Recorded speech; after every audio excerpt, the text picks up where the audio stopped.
अस्सलाम वालेकुम, नमस्कार, सत श्री अकाल। मैं हूं अरशद बीसरू और आप देख रहे हो मेवात आज तक।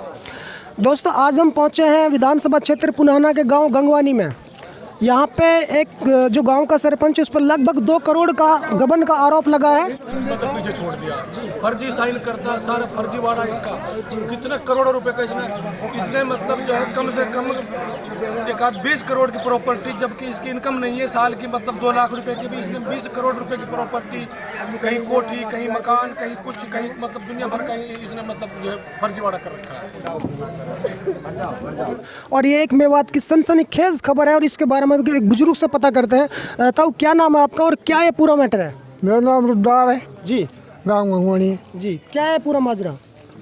पूरा माजरा बिल्कुल सही है। तुम तो बताओ, 2 करोड़ को जानी, 16 करोड़ को 17 करोड़। अच्छा, वो कैसे कैसे है? ये सब लेटरिंग वेटरिंग है। अच्छा और ये जॉम कार्ड है जी, और ये मकान का जी। सारा निकाल के नहीं खा रो। अच्छा अच्छा। चलिए, किस प्रकार से बुजुर्ग ने बताया कि लगभग 2 करोड़ ही नहीं, 2 करोड़ से ज़्यादा का घोटाला उन्होंने किया है। सर, जॉब कार्डन में पैसा आए हैं गरीब आदमी इनका जी। उन पैसा ने सारा ने सरपंच खा गो काई के लिए कोई पैसा नहीं दिया है जी। लेटरिन बाथरूम के भी पैसा आए पड़े, मकानन के पैसा आए पड़े, काई के 2-4 के लिए दिए हैं, सबन ने खा गया बाहर। आपका क्या नाम सर? अय्यूब है जी मेरा नाम।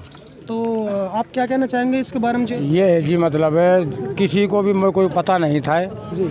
आगे ये पैसे आ रहे हैं कि ना आ रहे हैं, मतलब किसी का बीपीएल बनवाता चले जाता है, उसका साइन ले जाते हैं करवा के। ये किसी को कोई पता नहीं है। ये घोटाला बहुत बड़ा है। आप क्या कहना चाहती हैं? हमारा 2 किस्ता ने खा गो। अच्छा। लेटरिन बाथरूम ने खा गो, धोखा पट्टी करके हमारे लेटरिन बाथरूम में खा गो, लेटरिन बाथरूम का पैसा खा गो। खा गो। हाँ। और धोखा पट्टी कर रो हमारे गेले। और हमारे नुक धोखा पट्टी कर गूठा लगवा ले गो, नुक तहार पैसा मिलवा रो हूँ। अच्छा। कुछ ना मिल रहा और हमारा नून ना मिलवा रो ना आज। मोहम्मद यूनुस मेरा नाम। जी, क्या कहना चाहोगे इसके बारे में? मैं इसके बारे में ये कहना चाहता हूँ जी, जो भी सरपंच ने किया है ये काम ये बिल्कुल गलत किया है। 40-20 करी है गरीब लोगों के साथ में, और ये बात बिल्कुल सच्चर है। देखा आपने किस प्रकार से जो गंगवानी गांव की जो जनता है सरपंच पर आरोप लगा रही है, और आरोप भी कोई छोटा मोटा नहीं है, कई करोड़ का आरोप है। चलिए, एक और हम शख्स से बात करते हैं। वाह, अभी शुरुआत हुआ है, अभी तो कोई ज़्यादा वो नहीं हुआ है। अच्छा अच्छा। अब कर रहे हैं हम शुरुआत इसकी, और गवर्नमेंट तक आगे तक पहुँचाएंगे इस बात को। कितना का घोटाला सरपंच ने किया है? अभी तो अमूमन मतलब बगैर वैसे कैलकुलेट किए हुए जी ऐसे 17-18 करोड़ का वो घपला किया हुआ है इसने। 17-18 करोड़ जी। देखिए किस प्रकार से रिटायर्ड फौजी है और बुजुर्ग है, उन्होंने बताया कि सरपंच ने 17-18 करोड़ का घोटाला किया है। अच्छा, तो सरपंच कुछ लोग तो बता रहे हैं कि 15-16 करोड़, कुछ 2 करोड़ बता रहे हैं, आप 17-18 करोड़ बता रहे हो। मतलब एक बयान नहीं है किसी का, ये क्या बात है? ये कैलकुलेट नहीं किया है ना अभी तक, अंदाजा है लोगों का। चलिए, जनता अपने नज़रिए से बता रही है, जैसा जिसको लगता है कि सरपंच ने बहुत ही बड़ा घोटाला किया है। चलिए, एक और शख्स हम बात करते हैं। सर, क्या नाम है आपका? मेरा नाम सुलेमान है, मैं गाँव गंगवानी ग्राम पंचायत।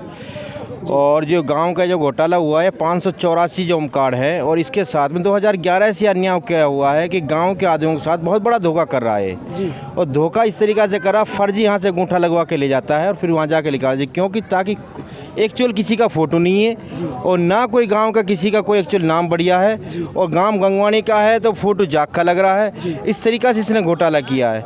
और घोटाला भी मतलब उन आदमियों का जिसने मतलब आज तक कोई मजदूरी नहीं करी और किसी ने आज तक फावड़ा पकड़ के नहीं देखा, ना किसी ने कोई नरेगा को वो देखा जाकर। इस तरीक़े से इसने घोटाला किया है और गांव के साथ में बहुत ही बुरा गलत काम किया इसने, और पूरा गांव को धोखा में करके रखा इसने, और गांव वालों का पैसा को उल्टा कर्जा करके दिखा दिया कि मैंने इतना गांव के अंदर पैसा देकर रखा है। और विकास का नाम का जो काम है, जितने भी रास्ता वगैरह हैं, जितना भी किसी पे मतलब ऐसा कोई बेड वगैरह नहीं बना है, खाली ऊपर से माल रखवा के नहीं, ऊपर स्टाइल रखवा दी, पूरा रास्ता भी ख़राब है और गांव का हालात इतने ख़राब कर रखे हैं इसने, और गांव में इसने इतना बुरा मामला कर रखा, पार्टी तनाव तक कर रखे, लोग इसने खरीद रखे हैं कुछ आदमी, और जो इसके जो बाबत पूरी इसकी जो कुंजी को मालूम है वो बता नहीं पा रहे हैं इसकी बातों को। इतना बुरा इसने मामला कर रखा, गांव के अंदर बड़ा बड़ा अत्याचार कर रखे हैं इसने, और अपने आप को बाज़ारों में ये कहलाता मैं बहुत बड़ा ईमानदार हूँ। इसके पास कोई प्रॉफिट नहीं है। इसका मतलब ये इसी पंचायत से खारा निकाल के नहीं और इसी से मतलब हर कभी मंजूरी ले आता, कभी कोठी बना लेता। क्या और भी सरपंच रह रहे हैं, और भी हम ब्लॉक में सरपंचों को देख रहे हैं, किसी के पास कुछ नहीं, कभी क्रेटा आ गई, कभी कुछ आ गई। ये कहाँ से आ रहा है? ये जनता का ना पैसा है भाई, ये गांव का पैसा है। ये गांव का 8,76,000 रुपये महीना का पर्च निकल रहा है भाई। ये बताओ 2011 से एक साल के अंदर में 100 दिन की हाजिरी होती है। अब ये बताओ उसके 2000 के रेट होता है, किसी का 290 का रेट होता है एक प्रति दिहाड़ी का, वो अलग अलग रेट होता है। इसका तो रेटों का रेट कैलकुलेटर का अलग रेट कर देता है। ये तो इसका तो क्या मानना है, ये तो हमारे गांव के अंदर में ऐसे एक राम रहीम पैदा हुआ है, पूरा गांव की इसने मतलब हालात ख़राब कर दी। जिस प्रकार से गंगवानी गांव की जनता इकट्ठी है और बहुत बड़ा मजमा यहाँ लगा है सरपंच के विरोध में, तो आप ये जो जनता इकट्ठी जो हुई है, आप कोई धरना प्रदर्शन या फिर ज्ञापन आप कहीं सौंप रहे हो क्या? मतलब पूरी डिटेल क्या है इसकी? हमारी पूरी तैयारी है। हम यहाँ सब एसडीएम के पास जाएंगे और एसडीएम से कुछ आदमी आ पा रहे हैं, कुछ आदमियों का हमें पीछे से फ़ोन भी आया है, वो हम बता नहीं पाएंगे क्योंकि वो हम अपना चुपचाप का मामला रखना है। और यहाँ से हम फिर तहसीलदार के पास रखेंगे, फिर जो तहसीलदार के पास भी हमारे यहाँ दोनों जगह सुनाई नहीं हुई और इसके अंदर तत्कालिक कोई काम नहीं हुआ, हम कल तक का इंतजार नहीं देखेंगे, हम सीधे डीसी के पास पहुँचेंगे। डीसी के पास भी हमें कोई वो नहीं मिला तो फिर हम सीएम साहब के पास पहुँचेंगे। सीएम साहब के पास भी हमें किसी चीज़ की संतुष्टि नहीं मिल पाई तो हम अपना भाइयों के साथ में बैठ कर रोड जाम करेंगे। देखा गांव की जनता का किस प्रकार से कहना है कि गांव की जनता ये कह रही है कि अगर हमें इंसाफ नहीं मिला तो हम मुख्यमंत्री तक गुहार लगाएंगे। सर आपका नाम क्या? अनीस खान। क्या कहना चाहोगे? इस सरपंच के बारे में कहना चाहता हूँ जी, इसके बारे में पहले भी बहुत शिकायत कर रखी है जी। मैंने हाई कोर्ट तक मामला डाल रखा है इसका जी। एसडीएम को यहाँ गांव में आया था जी, और उसने यहाँ पे गांव में पूरी वो भी करी है जी, इंक्वायरी भी करी है और उसमें उस इंक्वायरी में संलिप्त पाया गया है, लेकिन प्रशासन की मिली भगत से ये उनको वो करके सारी बातों को दबा देता है। जबकि कितनी बार सीएम विंडो में मैंने गुहार लगा चुका हूँ, कितनी बार एसडीएम के, और यहाँ पे इसने पूरा प्रशासन को अपने सिस्टम में ले रखा है कि मेरा कुछ कोई नहीं बिगाड़ सकता, मेरे हाथ में सब कुछ सिस्टम है। इसका मैंने हाई कोर्ट में वो डाल रखा, मेरे पास में सारे सबूत हैं, और एसडीएम की मेरे पास कितनी प्रतियां हैं, और मैंने इसके बारे में आरटीआई लगाई थी, आरटीआई जो लगाई थी। अच्छा, जो प्रथम अपील जो डॉक्यूमेंट्स आपके पास है वो एक बार दिखाना। कौन कौन से डॉक्यूमेंट्स कहाँ कहाँ पर आपने दरखास्त दी? सीएम विंडो में दिए, जो भी हाई कोर्ट में? ये लोकायुक्त के वो है जी।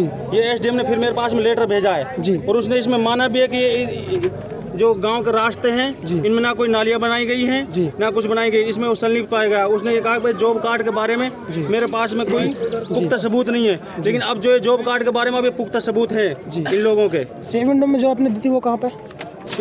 सीएम विंडो में जो है देखा किस प्रकार से जिस तरीके से सरकार कहती है कि एक नारा था बेटी बचाओ बेटी पढ़ाओ, सबका साथ सबका विकास, और जो सीएम विंडो इसलिए बनाई गई थी क्योंकि जब किसी मजलूम की बात नहीं सुनता था प्रशासन या पुलिस के अधिकारी या कोई भी अधिकारी, तो वो सीएम विंडो इसलिए क्योंकि 1 महीने के भीतर सीएम विंडो को जवाब देना होता है कि क्या कुछ कार्रवाई की, लेकिन सीएम विंडो में इतनी दरखास्त देने के बावजूद भी अभी तक कोई कार्रवाई नहीं हो पाई है। सीएम विंडो देने के बाद में मेरे कोई बगैर साइन करे ये साइन करके भेज देते थे अधिकारी जी। और जो एक इसमें निगरानी कमेटी का चेयरमैन है जी, ये पिनंगवा से सोनी, धर्मेंद्र सोनी, उसने नकली साइन करके और वो अदर कदर उन दरखास्तों को भेज देता था। ये सीएम विंडो की ये 2017 में भी लगाई है जी, मेरे पास और 4 प्रति को। ये हाई कोर्ट का वो है जी। साहब वीडियो साहब से मैंने गुहार लगाई, वीडियो साहब से मैंने कहा कि आप आरटीआई दीजिए इसका। उसने कहा आरटीआई कोई नहीं देता, सरपंच 25,000 रुपये भर देते हैं। मैंने उसको वहाँ सिटी मजिस्ट्रेट के वहाँ नूह में भी तलब कराया था डीडीपीओ साहब को, लेकिन डीडीपीओ ने कहा जी कि भाई सरपंच वो नहीं देता आरटीआई। मैंने कहा आप अफसर आप ले उनसे, क्योंकि 25,000 रुपये भर देंगे वो तो जुर्माना नहीं देते।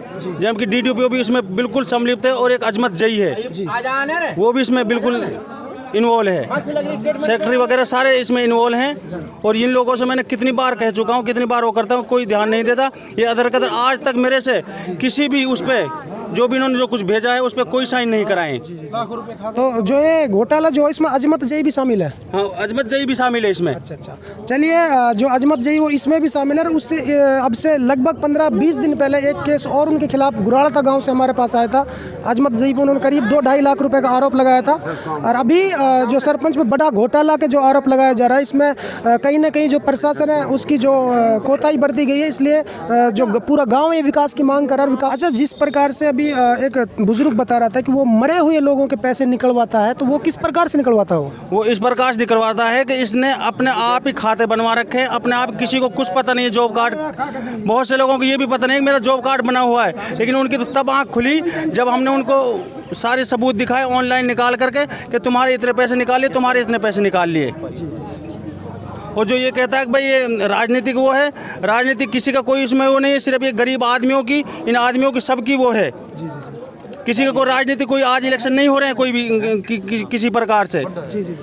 नहीं, राजनीति तो नहीं, खैर बहरहाल जब इतनी जनता यहाँ खड़ी है तो राजनीति का तो कोई सवाल नहीं उठता इसमें, जनता विकास की बात कर रही है। ये देखिए इनके पास में पूरे डॉक्यूमेंट्स है, कहाँ कहाँ पे इन्होंने दरखास्त दे, कौन कौन सा घपला सरपंच ने किया है, वो पूरे जो गाँव के जो मौजूद लोगों को दिखा रहे हैं। ये देखो ये नाम किसका है और फोटो किसका है, इस पे कोई फोटो नजर आ रहा है? आप देखिए कैमरा से देखिए, इस पे कोई फोटो नजर आ रहा है?